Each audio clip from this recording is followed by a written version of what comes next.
You know, Illini basketball has an exhibition on Sunday. What's that starting lineup going to look like? Hit the music.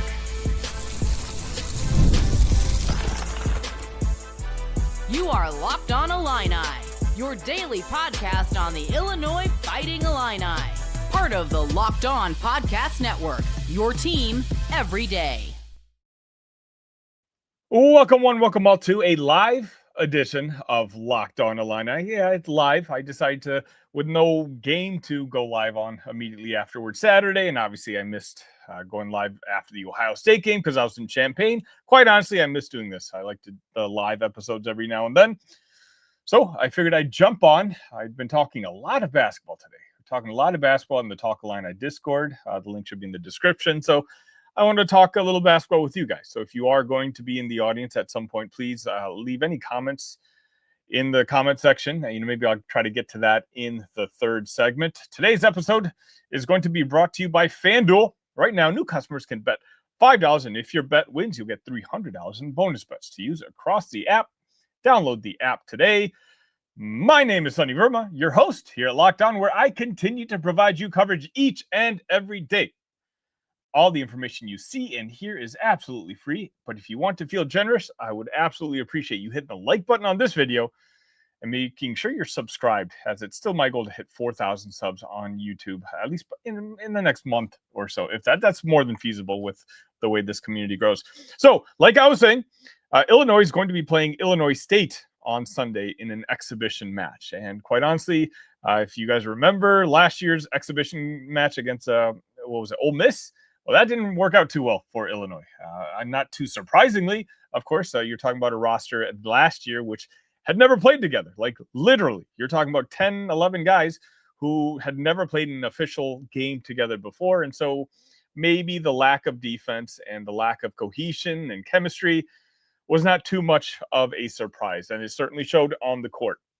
Now, this year's things should be different. First off, Illinois State is no Ole Miss. Now, granted, Illinois State, I think I read before I hopped on here, is projected to win their conference. So it's not like we're playing a very poor team. No, just because they might be a mid-major, they're actually a very high-quality team. And I'm kind of glad that Brad went this route, because I want this team to have some sort of challenges. It's not like last year where you're replacing 10, 11 new guys. You're talking about, at this point, 6 or 7, but even some of them aren't playing on Sunday, which of course is going to be tricky. Who's not playing, we don't know. I think it's safe to assume Ty Rodgers isn't playing. I think it's safe to assume Mihailo Petrovic is not playing, just based on us not hearing any updates from the NCAA. Now, if you don't know, when it comes to Stojaković, he's hurt. I'm assuming he's not playing. We don't get any updates on him either. Ty Rodgers looks like it's more of a long-term injury. And Mihailo, we're simply waiting from the NCAA about his eligibility status. Now, I did check in with a couple people just this week on Mihailo. They're not concerned that he won't be able to play this year. They simply just don't have an answer of when. And I can only imagine how frustrating that is, because they've done all the due diligence on their side. They've done all the paperwork, and it's simply now waiting to see when the other side answers back. And unfortunately for them, the other side here is the NCAA, which we know can take their time when they want to. That's the frustrating part, right? But some players are being cleared. Players are being cleared on a daily basis, but for some reason, this particular stance has taken them longer. But without Ty, without Andrej Stojaković, and probably without Mihailo Petrovic, I kind of wanted to gauge what I think the starting lineup is going to look like on Sunday. And I want to hear your guys' thoughts in the comment section too, what you guys think the starting lineup is going to be on Sunday. Now, if the team was full, there was no injuries involved, I feel pretty strongly you'd probably be looking at a lineup with Tomislav, Ivišić, maybe Ty Rodgers, Andrej Stojaković, Mihailo Petrovic, and Kylan Boswell. Those 5 guys. I think those 5 guys are probably your best players. I think you could do that with Ty, because you'd have scoring surrounding him. And if you have 3 defensive guys like Kylan Boswell, Stojaković, and Ty Rodgers, I think you could not only have a very efficient offense, but you could do it defensively as well. But this is not an ideal world. And so we're not going to have 3 of those guys. So now what? If I'm trying to put together a lineup, Again, I want to hear your guys' thoughts as well. Now, let's be clear. The lineup that we see on Sunday isn't necessarily going to be the lineup that we see in December or January or February. We're going to see a lot of these players progress through the season. Hopefully some of these freshmen tend to get better and improve. And maybe there'll be a guy who we didn't expect to break out. And so whatever happens on Sunday, I do think that Brad probably will want to keep the same lineup for a little cohesion, at least for the first couple of games, especially against the easier part of the non-conference schedule. And then when one of the tougher teams comes up, which there's plenty, unfortunately, on this non-com schedule, he'll want to go with a lineup that he thinks he's seen enough of, that, hey, this lineup works together. So, that's where we're at. Okay, but for Sunday, I think, so my everydayers in here know, and if you are an everydayer, please let me know in the chat. I'm a big Mihailo Petrovic guy, and I think he's going to be one of the 3 best players on this basketball team. But if you can't be sure he's going to be on the court when the season starts, I question how much you really want him playing with those guys, with that roster, essentially. I feel like you want to focus on the guys that are going to be there and let them build that chemistry, let them build that cohesion. So I think one of the alarming things, and alarming was the completely wrong word. Alarming makes it sound negative.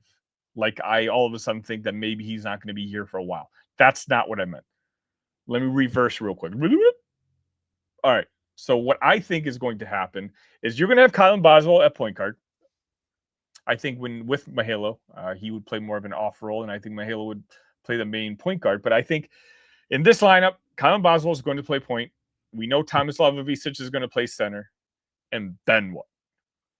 Those last 3 spots, I don't think anybody knows. Your guess is probably as good as mine. I'm going to go at power forward. I think he goes with Ben Humrichous. He meaning Brad Underwood.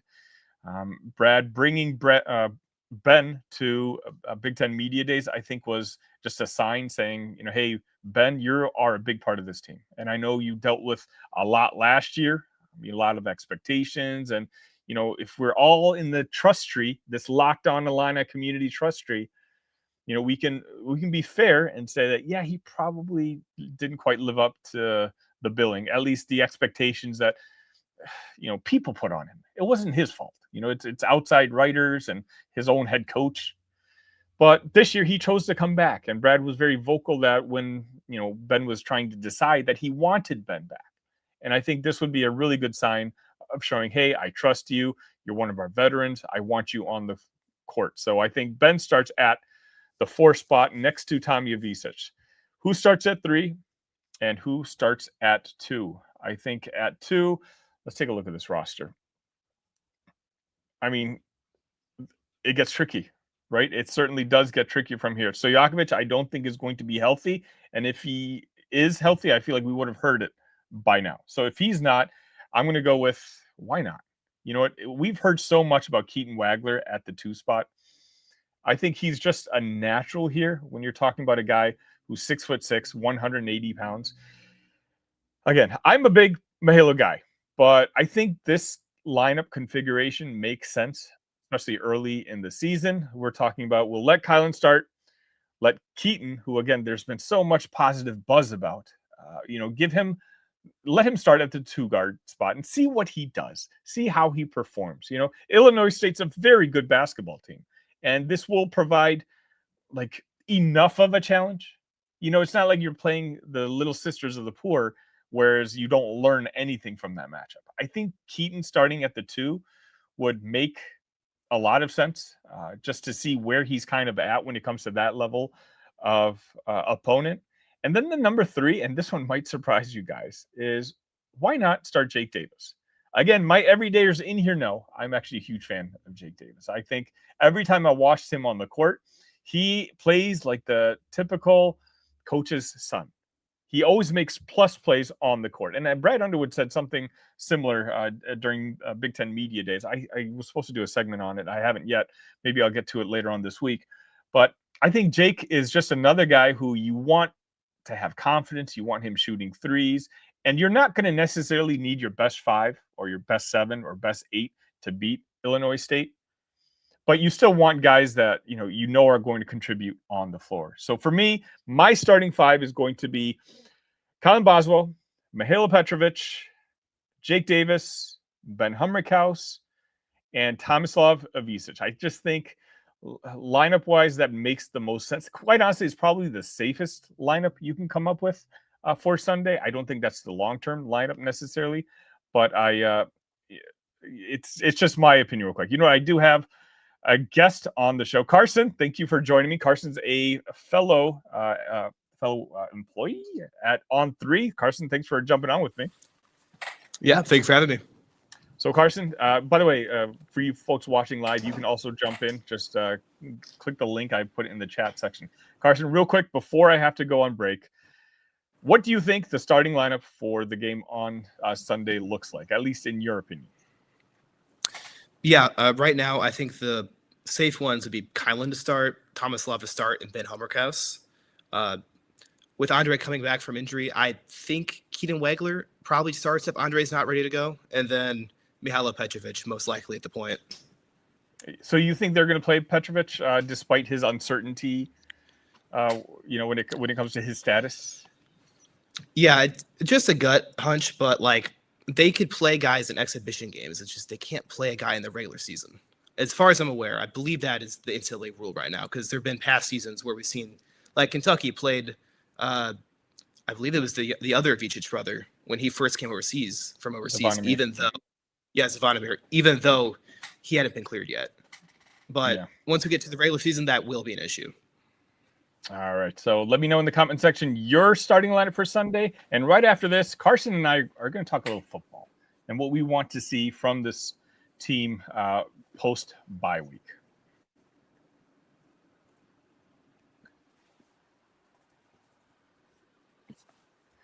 But first, when the opening whistle blows on a new repair, get your crew moving forward with Supply House. Order today and see parts on your doorstep tomorrow. Over 280,000 plumbing, HVAC, and electrical items from the most trusted brands in the business. Their real-time inventory and honest lead times keep you from punting projects, while their industry-leading customer service always has your blind side covered. Need parts fast for a project? Supply House has next-day delivery. Talk about a game changer. Their Trademaster perks like priority shipping and dedicated support make the whole process smoother. Join the free Trademaster program today and score serious perks like priority shipping, lower prices, and a dedicated support line. Visit supplyhouse.com to sign up for free and use promo code SHCollege5 for 5% off your first order. That's supplyhouse.com. Real people, real service.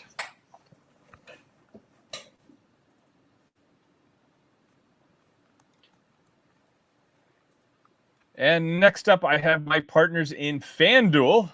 Let me pull that up real quick. The NFL season is here, and FanDuel has an offer you don't want to miss. Right now, new customers can bet just $5 and get $300 in bonus bets if you win. That's right. Pick a bet, put down $5, and if it hits, you'll unlock $300 in bonus bets to use across the app. Me, depends on what I'm in the mood for. I like to go for overs. I like to go unders. Sometimes do single game parlays, player props, whatever I want to do. FanDuel allows me to do it. So what are you waiting for? Visit FanDuel.com to download the FanDuel app today and get started.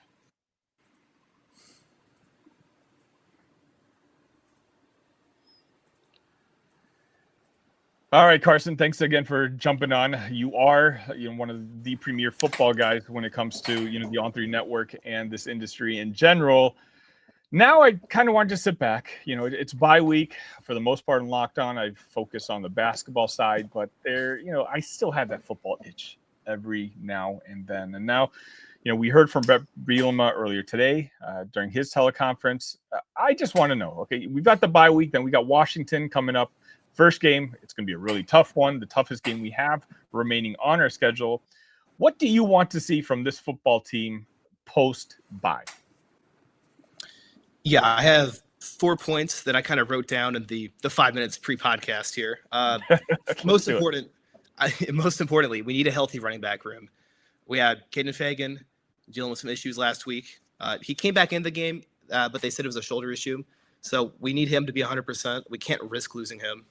Khalil Valentine, I think they said he's good to go. So again, we need Khalil good to go. Aiden Lafrey just got back. He's been promising in the game and a half we've seen him so far. He was cleared 2 weeks ago. He didn't play the 1 week, and then he played last week against Ohio State. So I need to see Aiden continue to be healthy. And then, yeah, just honestly, the running back room needs to be in good shape. Then also with that, the O-line has been trending up the last few weeks. After the Indiana game, it seems like they simplified some of the blocking schemes. It's a lot more block the guy in front of you. Don't try to do anything too crazy. And it's worked well so far. Pressure rate is down. Sack rate has gone down significantly. They only gave up 2 sacks against Ohio State, and one of them was just a blown play at the very end of the first half. So, not nearly as much to be concerned about there. I want to see them continue to play well. You don't want to see 2-3 game improvement start to lose attention and detail, and then they just give up a 4-sack game again. They need to stay consistent. Yeah, that was number one for me. That offensive line, we've seen the positive progress, and I've seen it personally. Like I've been watching the all 22s, and I said in the preview for this Ohio State game that I thought those guys up front would get mangled, and they didn't. They absolutely held their own. They certainly put us in positions to win. They gave up 2 sacks, but I'd argue those sacks were just as much the responsibility of Luke Altmaier as it was them. And as I mentioned before, the schedule just gets a little easier on the back half. And I do think that if the offensive line plays to the potential that we all thought it would play, coming into the season, all of us Illini fans were excited about bringing every single one of those guys back. And that's why it was so incredibly frustrating when a lot of those guys just weren't playing to the levels. And all of a sudden, you see Duke dominating your defensive line in the first half. And I hate to keep rehashing what happened in Bloomington, but unfortunately, that stink is just simply not going away. 63-10 is something that we're going to be reminded of for the rest of the season, especially if we are going to try to, sneak backdoor into a college football playoff conversation. That 53-point loss is not going to help. And, a lot of that has to do with that offensive line. But if Bart Miller can all of a sudden, really get these guys to focus, listen, and whatever schemes, if you said they just simply simplified it, great, because it's working. Just keep doing what you're doing, because that in itself, the talent on that offensive side of the football is more than enough to outgun any of the offenses left on your schedule. Washington's tough to play, and they're going to be extra tough to play in Seattle. But if the offensive line is clicking, then if your running back room is healthy-ish, Brett Bielema, you never really know how honest he's being when it comes to these press conferences. I just think that, with Luke playing the way he is, you put yourself in a position to, win that 9-10 games. Because right now, that's still the goal. And that's where my second point was going to come. No letdowns, right? Like you've played the gauntlet part of your schedule. And we know every year seemingly with Brett Bielema, it happens that you just have one game, maybe a couple of games that just end up being closer than they should be. And one game you just might happen to lose. Last year, it was Minnesota. When you lost that game to Minnesota, essentially you handed over your college football playoff spot to Indiana. And you can't do that this year. At this point, you already have 2 losses.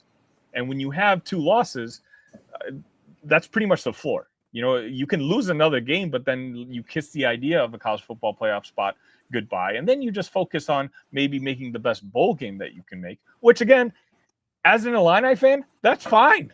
Especially as a long-term Illini football fan like I am, I wouldn't be complaining about that. But you can't have the letdown games. Okay. When that performance you put up against Indiana, you weren't able to, cover the spread against Ohio State. If you look at my mentions, every time I even try to type the words college football playoff and Illini together, all I have is 53 points. You lost by 70 combined points. And I'm trying to respond. Hey, first off, these were the 2 best teams in the country. And I genuinely believe that. But, unfortunately, when you lose by 70 combined points, you have zero room for error the rest of the season. I'm trying to think. The other thoughts I had was the continued growth of the defensive back room as well. Just like the offensive line has been improving, I do think that the defensive back room has been improving as well. A lot of us were, just frustrated, not just with injuries. Of course, injuries has an impact on all this, but Aaron Henry and that crew back there really seemed to be picking up their game as well. Like, I thought I gave them the highest grade against Ohio State of all the unit grades that I gave out on Saturday. I know you gave out unit grades as well too. I'm not sure how high you gave them, but if they continue to play the way they are, we know the defensive line and the linebackers are going to be solid to very good. You're not necessarily spectacular. They're not going to jump out at you, but you're going to get solid play from your D-line and linebackers. If the defensive backs on the back end can, because that's where I think, quite honestly, most of the playmakers are at when it comes to the defensive side. If they can make plays combined with the way our offense has been humming around for the first half, I think we're in pretty good shape. Yeah, I agree. Just building on that, Juice Clark is a guy that's not going to get the love he deserves this year because of how much yardage we give up in the pass game. And a lot of that just scheme-wise. We do a lot of bend, don't break. We play guys 5-6 yards off. We don't do a lot of press man, which is what I would say Juice is best at. But to complement the rest of the skill set in the secondary, we run more zone this year than we have in past years. And I think Juice is a natural man corner.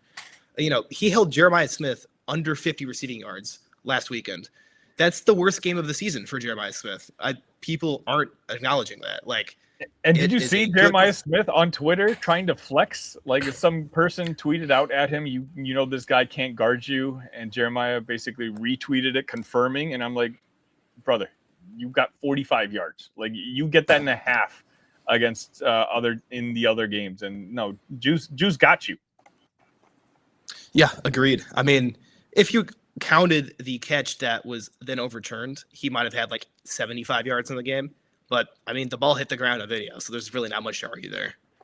Yeah, I mean, if we play that game, then our stats all of a sudden look a lot better for our wide receivers as well. Anything else that you really want to see from this football team in this second half, I guess you can call it? Yeah, this is one. Just special teams needs to get back to what they're doing at the beginning of the year. You can't expect to have a team muff 2 or 3 punts like you saw against the Duke game, but just attention to detail. You can't be taking knees trying to catch a punt, small things. And then also, we've had more flags in special teams in the last couple games than we had starting the season. There was 1 or 2 flags that set us back big in the Ohio State game. Do I think we would have won that game if we didn't have special teams flags? Absolutely not. But could it have been 34-19 or 34-22? You get a couple more field goals out of the drive. Yeah, I think that could have happened. Yeah, I think you're exactly right. This is a very good football team. And I mean it, very good football team. This team is absolutely capable of winning 9 and maybe even 10 games at the end of the season. But it's not necessarily a super talented football team. And when you play in a conference like the Big Ten Conference, more often than not, the 11 guys opposite from you, pure talent-wise, could be your equal or if not better. That's why if you're a better football team, you need to also not make those mistakes. You can't give breaks to the opposition because for the most part in this conference, the opposition will take advantage of those breaks. And if you don't have the superstars on your side to make up for it, then these letdowns that I just was alluding to earlier, they're more prone to happen. And, games, we're not a team where we blow teams out necessarily, by 30, 40 points. So most of our games are close. And when your games are within a touchdown, well, then one, silly penalty here or one, not paying attention, fumbling the ball there, all of a sudden the game turns around. And that's a game that you had in hand that you needed to win. You lose. And now all of a sudden you kiss your dreams of college football playoffs goodbye. Yeah, definitely. All right. Right after this, we'll get to some of your guys' comments.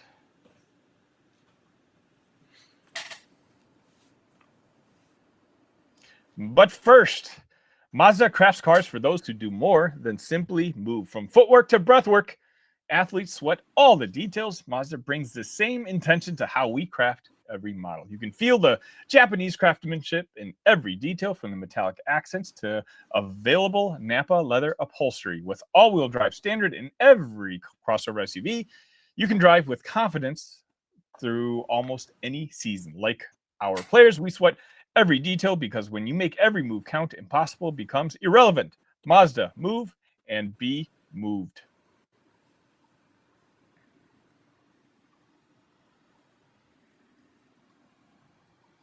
All right, again, this was kind of an impromptu call-in show I decided to do. Carson, thanks for jumping on. I'm going to be doing more of these as the season progresses now that we have football season and basketball season. If you're stumbling onto this show for the very first time, first off, hello, nice to meet you. This is Locked On Illini. I do coverage every single day. You can count on maybe a half hour to 40 minutes of Illini content each and every day. So make sure you are subscribed to the channel if that suits you. Make sure you've hit the like button on this video, because then it's going to play with the algorithm and go to other Illini fans who also might find this content interesting. But today, let's get to some of the thoughts. Drew Norton, friend of the show and friend of the Talk Illini Discord, says, can't make it to the call-in, but I'm assuming Petro is cleared and Andrej misses time. Game 1, Petrovic, Boswell, Wagler, Humrichous, Ivišić. And game 30, Boswell, Wagler, Stojaković, Mrković, and Ivišić. I like that. I haven't done my flag players episode yet, and my everydayers in here know what that is. It's basically me planting my flag on one guy, who I think people are overlooking. And to give you an idea, Carson, for my football version of this, I put it on Justin Bowick before the season started. When I'm watching his tape, I'm like, you know what? He does what I think a lot of the other wide receivers, I don't know if they can do. And that's just, be a playmaker. And I'm at that size, I was like, I think Luka's going to take advantage of him in the red zone. I'm not going to lie. I'm going to kind of pat myself on the back on that one, at least the way the season started. But for me, David Mrković is one of those guys who I'm kind of eyeing as the guy I'm going to pick. 6'9", 260 pounds. That's just a big boy. And, everything I've seen from him, or the people who are watching practices, are telling me that, he's a lot better than people are giving him credit for. And I remember watching him in what was a FIBA under-19s when everyone was excited about watching Dame Sarr, and David Mrković was his teammate in it. But David actually looked really smooth too. You think 6'9", 260, this guy's going to be bulky, clunky, not athletic. That wasn't the case at all with David. So if he's starting by game 30, I don't think I would be too shocked. I think that would bode really well for the Illini future. Yeah, I fully agree there. He's kind of your stereotypical Balkan stretch four.